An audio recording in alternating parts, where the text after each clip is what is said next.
په نشور اورېدلې ده د دې بابا د هغې بچي د هغې زوی د هغه بچي د ده نوسي د ده نګور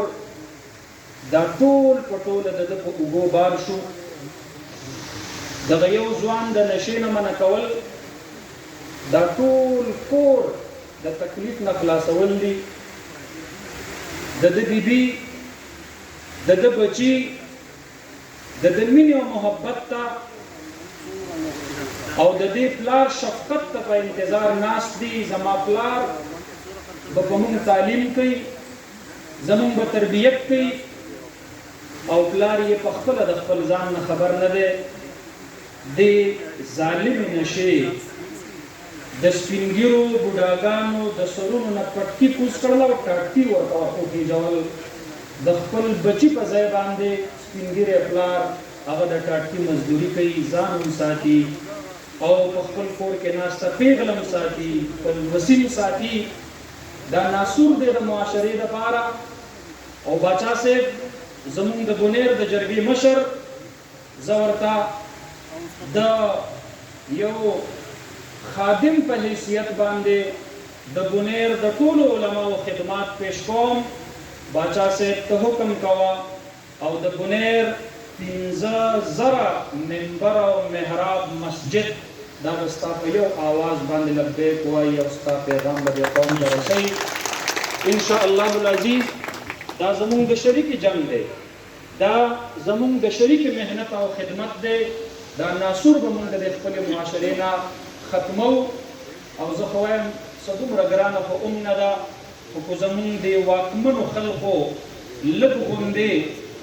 د دې سرکاري ملازمتونو دپاره چې کوم ټیسټ او انټرویو اخلي د هغې دپاره یې دا هم شرط کړله چې یاره بلډ ټیسټ به پکې هم کوو او چې ډرګز فری بلډ وي صرف هغه ته به د پاکستان ملازمت میلاویږي او د دې نه پسې هم مخکې لاړ شو او په نادرا کې چې کله شناختي کارت جوړوي او پاسپورټ جوړوي او د هغې دپاره یې دا هم شرط کړلو نو ګرانه نه ده چې دا ملک به ډرګز فری سټیټ په هغې کې شامل شي او د منشیاتو نه یو پاک ریاست دا به جوړ شي الحمدلله د خپلې لیکې زموږ چې څومره دیني ادارې دي په دې وطن کې اختلاف د هر چا حق دی خو دا ضرور ویلی شم 27 لکه هلکان جنکۍ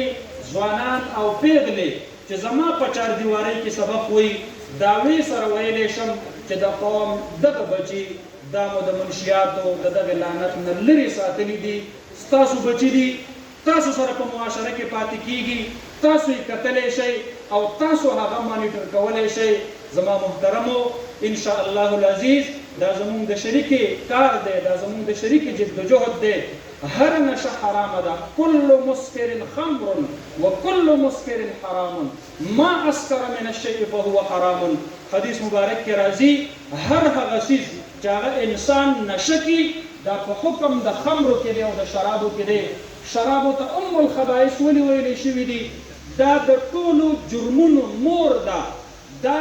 د ټولو جرمونو د هغې محور دی the excel of the evils د انګلیش په اصطلاح کې د برایانو محور ولې دی دا ځکه دی چې دا د انسان په عقل باندې پرده راولي د ښه او بد نه پېژني د مورخور نه پېژني د مشر کشر نه پېژني د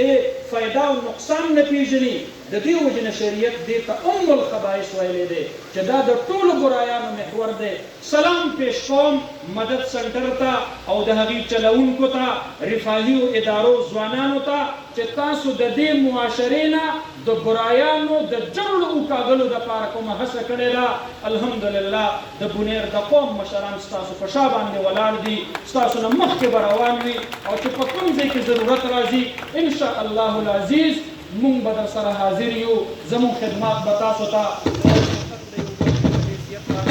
انشاءالله العزیز هر وخت حاضر خدمت وي دنیا کې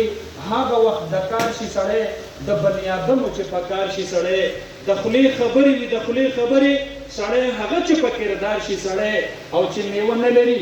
افسر افغان صاحب چې میوه نه لري نو څه یې خوبي هسې فقط خو د چینار شي سړی او چې د دین وطن په نامه سر نه شیندي د دې نه ښه ده چې مردار شي سړی ډېره مننه د فلم یو ډایلاګ دی وایي موږ هم بو خوش هوا مولانا صاحب موږ ډېر خوشحاله کړو ډېرې علمي او نوې خبرې ده بلډ ټیسټ والا خبره چې دې وکړه دا ډېره ساینسي خبره ده بېګا زه په جامعه عثمانیه کې میلمه وم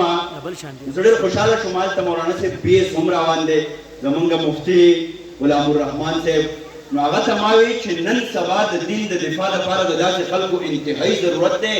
چې هغه د نوي عصر د تقاضو سره پوره وکړي په پېښور یونیورسټۍ کې چې څوک تماچه راخلي او ډز کوي